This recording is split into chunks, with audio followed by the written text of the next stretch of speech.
नमस्कार दोस्तों। आज हम लोग पढ़ेंगे लट लकार। आज की इस वीडियो में हम लट लकार के बारे में ए टू जेड जानेंगे। आज की यह वीडियो देखने के बाद लट लकार से संबंधित कुछ भी छूटेगा नहीं। तो बता दें कि आज हम लोग क्या-क्या सीखेंगे लट लकार के बारे में। तो आज की इस वीडियो में हम लट लकार कहते किसे हैं, लट लकार की पहचान क्या होती है, लट लकार के अंतर्गत कौन कौन से वाक्य आते हैं, उनका संस्कृत अनुवाद कैसे किया जाता है, लट लकार में धातु रूप कैसे चलता है, धातु रूप बनाने का सूत्र क्या होता है और कुछ धातुएं भी लट लकार में हम लोग सीखेंगे। तो वीडियो में अंत तक बने रहिएगा जिससे कि आपको इन सब प्रश्नों के उत्तर आ सके। चलिए बिना देरी किए वीडियो को शुरू करते हैं। तो सबसे पहले हम जान लेते हैं कि लट लकार होता क्या है। तो लट लकार को हिंदी में कहते हैं वर्तमान काल और इसे इंग्लिश में कहेंगे प्रेजेंट टेंस, यानी जो चल रहा है उसे ही प्रेजेंट टेंस कहते हैं, उसे ही वर्तमान काल कहते हैं और संस्कृत में कहें तो उसे ही लट लकार कहते हैं। अब दोस्तों देख लेते हैं कि लट लकार की पहचान क्या होती है। तो लट लकार की पहचान होती है वाक्य के अंत में ता है, ती है, ते है आदि शब्द आते हैं। तो जिस वाक्य के अंत में ता है, ती है, ते है आदि आता है उसे लट लकार यानी वर्तमान काल कहते हैं। इसके कुछ उदाहरण हैं, वाक्य हैं जैसे बालक पढ़ता है, सीता पढ़ती है, वह लिखता है, राम खाता है, वे जाते हैं। तो सब में ता है या ती है या ते है आ रहा है, इसका मतलब यह जो वाक्य है यह लट लकार का वाक्य है। तो अब आपका क्लियर हो गया होगा कि लट लकार होता क्या है, लट लकार की पहचान क्या होती है और लट लकार के अंतर्गत कौन से वाक्य आते हैं। चलिए अब देख लेते हैं कि लट लकार में या संस्कृत में पुरुष कितने होते हैं। तो संस्कृत में पुरुष 3 होते हैं, प्रथम पुरुष, मध्यम पुरुष और उत्तम पुरुष। प्रथम पुरुष के अंतर्गत वे शब्द आते हैं जो किसी का नाम होता है या फिर दूसरी भाषा में कहें तो किसी का नाम, वस्तु, स्थान आदि का नाम जो होता है वह प्रथम पुरुष के अंतर्गत आता है। प्रथम पुरुष के अंतर्गत वह वे दोनों और वे सब आता है, नाम भी आएगा और वह वे दोनों वे सब यह भी प्रथम पुरुष के अंतर्गत आता है। मध्यम पुरुष के अंतर्गत कहे तो मध्यम पुरुष के अंतर्गत तुम दोनों, तुम सब आता है। उत्तम पुरुष के अंतर्गत कौन सा सर्वनाम आता है। तो उत्तम पुरुष के अंतर्गत मैं, हम दोनों, हम सब आता है। तो कभी कभी यहाँ से भी प्रश्न बनता है कि तुम किस पुरुष का सर्वनाम है। तो आपको पता रहेगा तो आप बता देंगे कि यह मध्यम पुरुष का सर्वनाम है। और संस्कृत में वचन भी 3 होते हैं, एक वचन, द्विवचन, बहुवचन। तो यह यदि पूछेगा कि तुम किस पुरुष और किस वचन का है तो आप बताएंगे कि तुम मध्यम पुरुष और एक वचन का है, क्योंकि तुम एक वचन है, तुम दोनों द्विवचन है, तुम सब बहुवचन है। जिससे एक व्यक्ति का बोध होगा वह एक वचन रहेगा, जिस शब्द के 2 व्यक्ति का बोध होगा, 2 व्यक्ति होने का बोध होगा वह द्विवचन होगा और जिससे 2 से अधिक लोगों का बोध होगा वह बहुवचन होगा। या इस तरह से जैसे तुम सब हो वह बहुवचन का होगा, तो तुम सब में 2 से अधिक लोग आएंगे इसलिए यह बहुवचन का हो जाएगा। तो आशा करती हूँ यहाँ तक आपको समझ में आ गया होगा। चलिए अब बढ़ते हैं आगे। वीडियो पसंद आ रही हो तो प्लीज वीडियो को लाइक कर दीजिए। चलिए अब आगे बढ़ते हैं। आगे हम लोग पढ़ेंगे लट लकार में सूत्र, यानी लट लकार में धातु रूप जो चलता है उसका सूत्र क्या होता है। तो लट लकार में धातु रूप का सूत्र होता है ती तह अंति, सी थह थ, आमि आवह आमः। ती तह अंति, सी थह थ, आमि आवह आमः। यह जो होता है लट लकार का सूत्र होता है। इसी सूत्र के आधार पर लट लकार में जो धातुएं होती है उसका रूप चलता है। तो यह मोस्ट इंपॉर्टेंट है। यदि आपको यह सूत्र याद रहेगा कि प्रथम पुरुष एक वचन में क्या होगा, प्रथम पुरुष द्विवचन में क्या होगा, प्रथम पुरुष बहुवचन में क्या होगा, तो इससे लट लकार में आप किसी भी धातु का रूप बड़े आसानी से बना सकते हैं। चलिए एक बार और रिपीट कर लेते हैं जिससे कि आपको थोड़ा याद हो जाए। ती तह अंति सी थह थ आमि आवह आमह। इसका धातु रूप बनाते समय यूज कैसे होगा, प्रयोग कैसे होगा, तो जिस भी धातु का रूप हमें बनाना रहेगा उसके अंत में हम यह सूत्र जोड़ देंगे और उस धातु का रूप बनता जाएगा।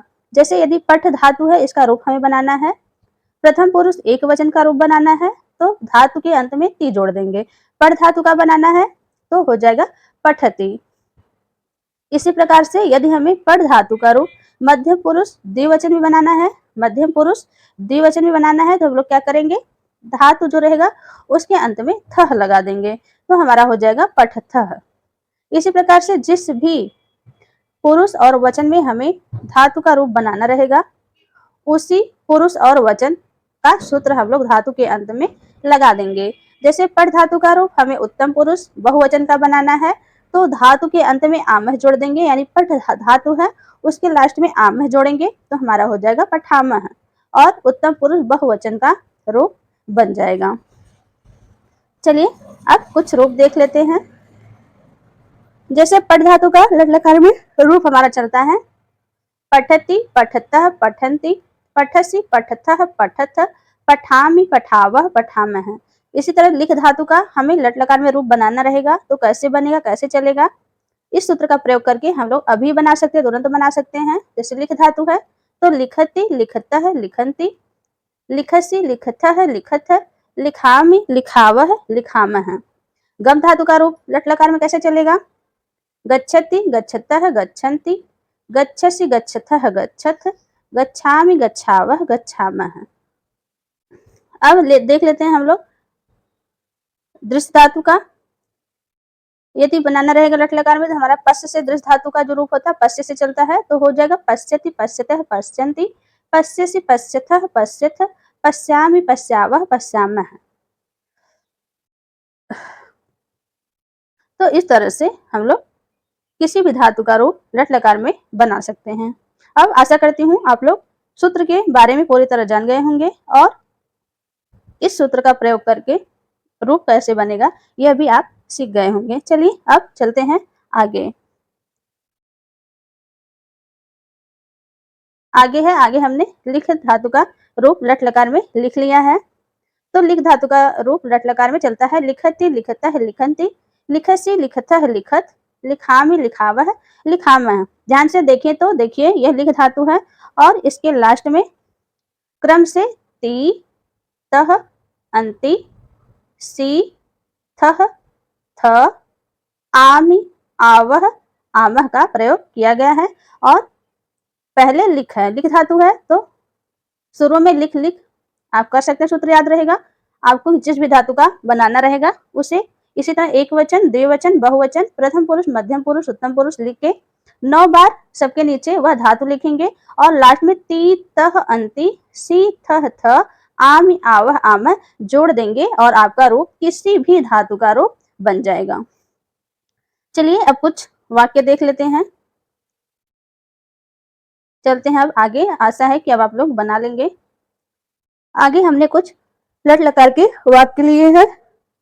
जैसे सीता पढ़ती है, यहाँ पढ़ता हो गया बट रहेगा सीता पढ़ती है, वह चलता है, राम लिखता है, गीता जाती है, तुम पढ़ते हो, तुम दोनों लिखते हो, मैं जाता हूँ।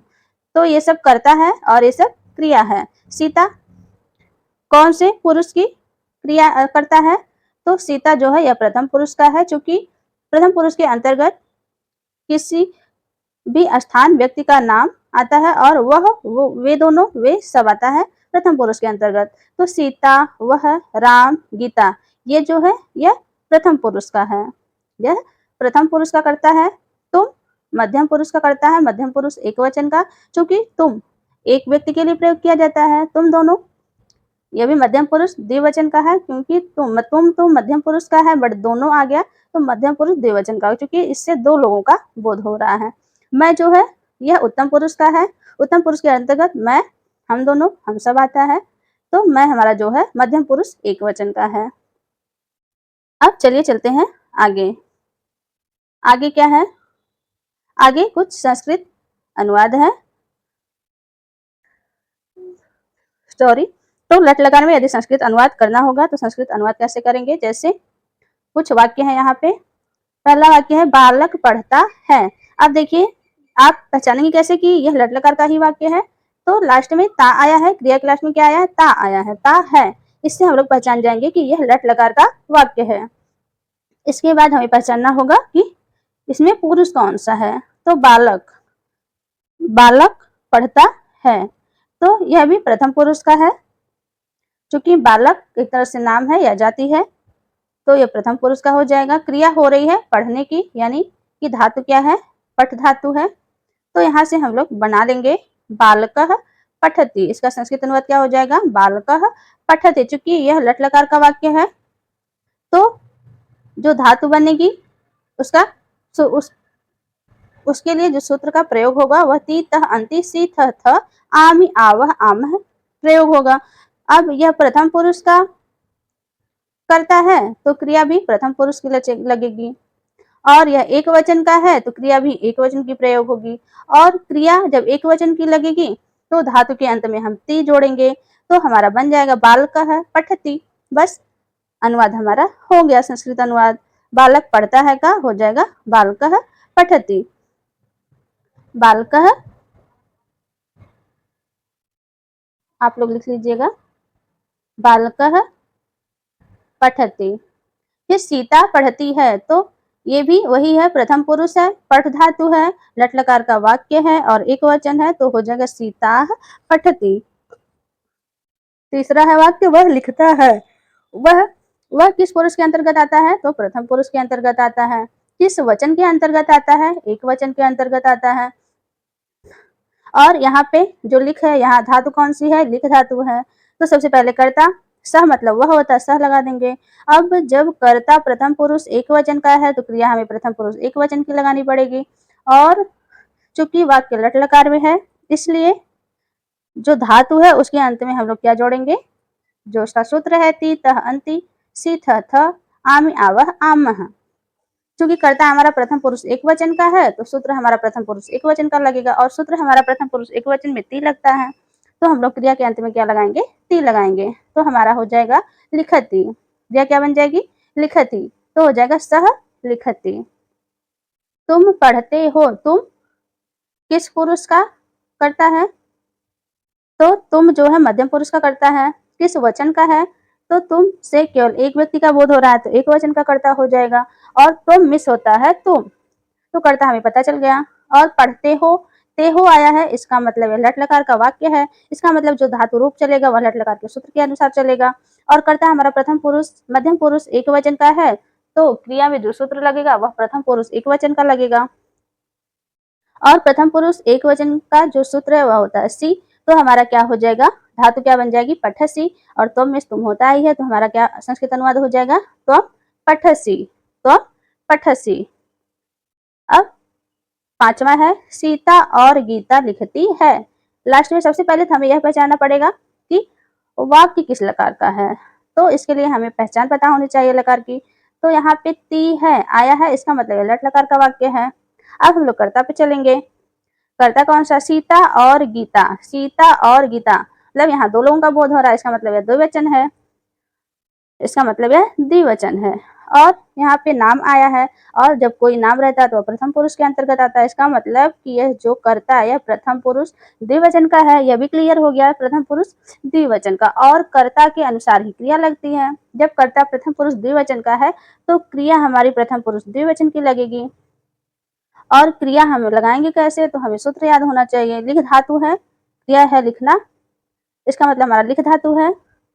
तो प्रथम पुरुष द्विवचन में जो सूत्र होता है वह होता है ती तह। क्रिया के लास्ट में तह जोड़ा जाता है, तो हमारा संस्कृत अनुवाद क्या बन जाएगा? सीता गीता च लिखतः, सीता गीता च लिखतः।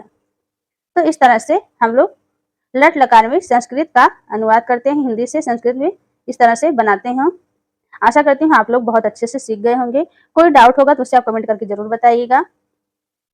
चलिए अब चलते हैं आगे। आगे है प्रथम पुरुष। जैसे आगे हमने लिया है कि जैसे पढ़ धातु है, पढ़ धातु का प्रथम पुरुष कैसे चलता है और उसका संस्कृत अनुवाद कैसे होता है। तो प्रथम पुरुष में पढ़ धातु का रूप जो होता है पठति पठता पठंती चलता है। देखिए प्रथम पुरुष एक वचन में ती जोड़ा जाता है, द्विवचन में ता जोड़ा जाता है और बहुवचन में अंति जोड़ा जाता है। और प्रथम पुरुष के अंतर्गत जो कर्ता आता है वह आता है वह, वे दोनों और वे सब। सह मतलब वह होता है, तौ मतलब वे दोनों होता है और ते मतलब वे सब होता है। तो वह एक वचन, वे दोनों द्विवचन और वे सब बहुवचन के अंतर्गत आता है। जैसे कुछ संस्कृत अनुवाद है, राम पढ़ता है, तो यह प्रथम पुरुष का है क्योंकि राम नाम आ गया। तो क्या हो जाएगा, रामः पठति, रामः पठति। राम से एक व्यक्ति का बोध हो रहा है। और जब प्रथम पुरुष एक वचन का करता रहता है तो क्रिया के लास्ट में ती जोड़ा जाता है, तो हमारा हो जाएगा रामः पठति। राम और श्याम पढ़ते हैं, रामः श्यामः च पठतः। यहाँ पठतः क्यों लगा, चूंकि कर्ता जो है द्विवचन है, इसलिए क्रिया हम लोग द्विवचन लगाएंगे और द्विवचन की क्रिया में क्रिया के लास्ट में तः जोड़ा जाता है, इसलिए हमारा हो जाएगा रामः श्यामः च पठतः। च मतलब और होता है। वे पढ़ते हैं, तो वे जो है यह भी प्रथम पुरुष के अंतर्गत आता है। और वे पढ़ते हैं, वे या वे सब पढ़ते हैं, तो इससे दो से अधिक लोगों का बोध हो रहा है। इसका मतलब कि वे जो है कर्ता जो है वह प्रथम पुरुष बहुवचन का है, तो क्रिया में प्रथम पुरुष बहुवचन की लगानी पड़ेगी। और प्रथम पुरुष बहुवचन की क्रिया में लास्ट में अंति जोड़ा जाता है, तो हमारा हो जाएगा ते पठन्ति। ते मतलब वे या वे सब, और पढ़ धातु है लास्ट में अंति जोड़ेंगे तो हो जाएगा पठन्ति। तो हमारा संस्कृत अनुवाद क्या हो जाएगा, ते पठन्ति। वह लिखता है, तो सह मतलब वह होता है, और वह जो होता है वह भी प्रथम पुरुष एक वचन के अंतर्गत आता है, तो क्रिया के लास्ट में हम लोग प्रथम पुरुष एक वचन का सूत्र लगाएंगे, यानी कि क्रिया के लास्ट में हम लोग ती जोड़ेंगे, तो हमारा हो जाएगा सह पठति। वे सब पढ़ते हैं, वे सब प्रथम पुरुष बहुवचन का करता है, क्रिया के लास्ट में प्रथम पुरुष बहुवचन का सूत्र लगाएंगे, तो हो जाएगा ते गच्छन्ति। क्योंकि प्रथम पुरुष बहुवचन की क्रिया में लास्ट में अंति जोड़ा जाता है, तो हमारा हो जाएगा ते गच्छन्ति। गच्छ मतलब जाना होता है। तो लट लकार में प्रथम पुरुष का काम फिनिश हो गया। कैसे संस्कृत अनुवाद करेंगे, क्या सूत्र होता है, उसके अंतर्गत सर्वनाम क्या आता है और क्रिया के अंत में क्या जोड़कर रूप बनाया जाता है। तो लट लकार प्रथम पुरुष हमारा कंप्लीट हुआ। अब चलिए आगे चलते हैं। आगे है मध्यम पुरुष। लट लकार मध्यम पुरुष में रूप कैसे चलता है, तो पठसी पठता पठत सॉरी, यहाँ पे हम पढ़ धातु को लेके चल रहे हैं। इसी प्रकार से आप कोई भी धातु लेके बना सकते हैं। तो पढ़ धातु था मध्यम पुरुष में, लास्ट में एक वचन में सी जोड़ेंगे, द्विवचन में थ जोड़ेंगे और बहुवचन में थ जोड़ेंगे, तो हमारा बनेगा पठसी पठता पठत। और मध्यम पुरुष के अंतर्गत कर्ता कौन सा आता है, तो कर्ता हमारा आता है तुम दोनों, तुम सब। तुम जो है एक वचन के अंतर्गत आता है, तुम दोनों द्विवचन के अंतर्गत आता है और तुम सब बहुवचन के अंतर्गत आता है। और तुम मतलब होता है तुम, यानी तुम की संस्कृत होती है तुम दोनों की संस्कृत होती है युवाम और तुम सब की संस्कृत होती है यूयम। अब इसे का हम लोग संस्कृत अनुवाद देख लेते हैं। जैसे यदि वाक्य आ जाए तुम पढ़ते हो, तो पढ़ते हो ते हो आया, यानी आप समझ गए कि ये लट लकार का वाक्य है। उसके बाद हम कर्ता देखेंगे, तुम आया है, तुम जो है वो मध्यम पुरुष एक वचन के अंतर्गत का करता है, तो क्रिया हम लोग लगाएंगे मध्यम पुरुष एक वचन की। और आपको पता होना चाहिए कि मध्यम पुरुष एक वचन की क्रिया में लास्ट में सी जोड़ा जाता है, तो हमारा संस्कृत अनुवाद बन जाएगा तुम पठसी, तुम पठसी। दूसरा वाक्य है तुम दोनों पढ़ते हो, तो तुम दोनों पढ़ते हो ते हो आया। इसका मतलब यह लट लकार का वाक्य है। इसका मतलब कि हमें जो भी काम करना है लट लकार के नियम के अनुसार करना है, उसी का सूत्र यूज करना है हमें। अब हम लोग देखेंगे कर्ता। तो कर्ता तुम दोनों जो है यह मध्यम पुरुष द्विवचन का करता है। इससे आपको समझ में आ जाएगा कि क्रिया हमारी जो लगेगी वह मध्यम पुरुष द्विवचन के अनुसार लगेगी। तो तुम युवाम, युवाम मतलब होता है तुम दोनों, और मध्यम पुरुष द्विवचन की क्रिया में लास्ट में थ जोड़ा जाता है, इसलिए पढ़ना है, पढ़ धातु है यहाँ पे, तो हमारा धातु रूप हो जाएगा पठथ। और इस तरह से हमारा अनुवाद बन जाएगा युवाम पठथ, युवाम पठथ। तीसरा वाक्य है तुम सब लिखते हो, तुम सब लिखते हो। इसका आप खुद बनाइएगा और उसे कमेंट बॉक्स में कमेंट कीजिएगा, ताकि हमें भी पता चल सके कि बस हम ही चिल्लाते जा रहे हैं कि आपको भी कुछ समझ में आ रहा है। चलिए चलते हैं अब आगे। तीसरा है उत्तम पुरुष। तीसरा क्या है हमारा? उत्तम पुरुष। तो उत्तम पुरुष के अंतर्गत जो क्रिया हमारी चलती है, धातु रूप चलता है, वह पठामी, पठावा, पठामह होगा, पढ़ धातु रूप। और लास्ट में आमी, आवह, आमह जोड़ा जाता है। इसके अंतर्गत जो सर्वनाम आता है वह है मैं, हम दोनों, हम सब। आप इसे कर्ता भी कह सकते हैं, मैं, हम दोनों, हम सब। मैं जो है यह एक वचन के अंतर्गत आएगा, हम दोनों द्विवचन के अंतर्गत, और हम सब बहुवचन के अंतर्गत। अहम मतलब होता है मैं, आवाम मतलब होता है हम दोनों, और वयम मतलब होता है हम सब। तो यहाँ तक आप जान गए होंगे। चलिए अब देख लेते हैं कुछ संस्कृत अनुवाद। तो उत्तम पुरुष लट लकार में संस्कृत अनुवाद कैसे करेंगे? जैसे वाक्य है मैं पढ़ता हूँ, ताहू आया, इसका मतलब है लट लकार का वाक्य है। जब आप हिंदी से संस्कृत में बनाएंगे तो आपको ये जैसे हम बोल रहे हैं वैसे आपको पता होना चाहिए। जैसे आप वाक्य जैसे ही पढ़ेंगे तो सबसे पहले लास्ट में क्या है वो देखेंगे। तो जैसे ही ता है, ती है, ते है आएगा, वैसे आप समझ जाएंगे कि वह यह वाक्य जो है यह लट लकार का है, क्योंकि तभी आप लट लकार का सूत्र प्रयोग कर पाएंगे धातु का रूप बनाते समय, जब आपको पता रहेगा कि यह किस लकार का वाक्य है। तो हम जान गए कि यह लट लकार का वाक्य है। अब हम लोग तुरंत कर्ता देखेंगे कि कर्ता किस पुरुष और किस वचन का है। तो मैं आया है, इसका मतलब यह उत्तम पुरुष का कर्ता है और एक वचन का कर्ता है। और यह पता होना चाहिए कि मैं की संस्कृत क्या होती है। तो अहम मतलब मैं होता है, तो हम लोग क्या लिख लेंगे? अहम। और यहाँ पे पढ़ धातु है, अहम जो है या मैं जो है या उत्तम पुरुष एक वचन का है, तो हम लोग धातु में धातु का जो सूत्र प्रयोग करेंगे उत्तम पुरुष एक वचन का प्रयोग करेंगे, और उत्तम पुरुष एक वचन के धातु में जो सूत्र लगता है वह हमारा लगता है पठामी, आमी जोड़ा जाता है। तो हमारा क्या हो जाएगा? अहम पठामी, अहम पठामी। अब दूसरा वाक्य हम दोनों पढ़ते हैं, ते है आया, यानी लट लकार का वाक्य है। हम दोनों आया, इसका मतलब यह जो करता है यह उत्तम पुरुष द्विवचन का है। तो आवाम मतलब होता है हम दोनों, तो हम दोनों की संस्कृत हो जाएगी आवाम, और यह उत्तम पुरुष द्विवचन का कर्ता हमारा बन गया। तो जो पठ धातु है, जो क्रिया है, इसके लास्ट में हम लोग उत्तम पुरुष द्विवचन का सूत्र प्रयोग करेंगे, और सूत्र होता है कि धातु के लास्ट में आवह यूज होता है। तो हमारा हो जाएगा पठावह, अहम आवाम पठावह। हम सब लिखते हैं, तीसरा वाक्य है हम सब लिखते हैं, ते हैं आया, इसका मतलब लट लकार का वाक्य है। हम सब कर्ता हमारा उत्तम पुरुष बहुवचन का है, क्योंकि हम सब जो है यह उत्तम पुरुष बहुवचन के अंतर्गत आता है। और वयम मतलब होता है हम सब, तो यहाँ पे हमारा क्या हो जाएगा? वयम।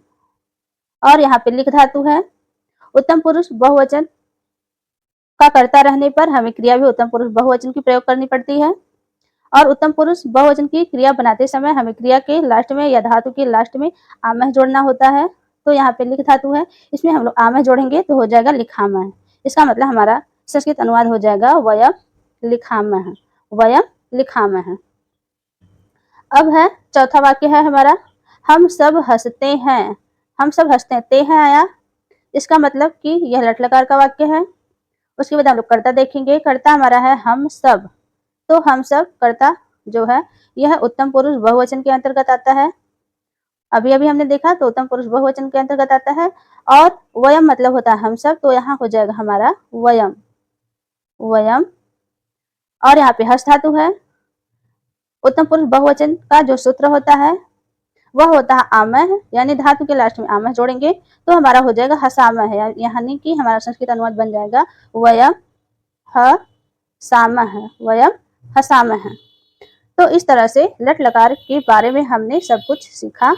लट लकार की पहचान क्या होती है, लट लकार कहते किसे हैं, लट लकार के अंतर्गत वाक्य क्या आते हैं, लट लकार का सूत्र क्या होता है, लट लकार का संस्कृत में अनुवाद कैसे किया जाता है, लट लकार में धातु का रूप कैसे चलता है। तो ये सारी चीजें बातें आज हमने इस वीडियो में सीखा।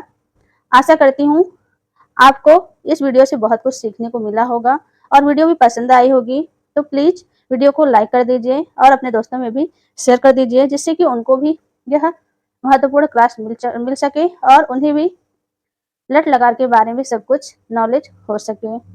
चैनल पर नए हैं तो चैनल को सब्सक्राइब कर लीजिए और सब्सक्राइब करके बेल आइकॉन को ऑल वाले बेल आइकॉन को प्रेस कर दीजिए, जिससे कि हमारी हर वीडियो की नोटिफिकेशन आप तक पहुंचती रहे। तो चलिए मिलते हैं अब अगली वीडियो में किसी और टॉपिक के साथ। तो सुनीता चौरसिया चैनल से जुड़ने के लिए आपका दिल से बहुत बहुत धन्यवाद। Take care.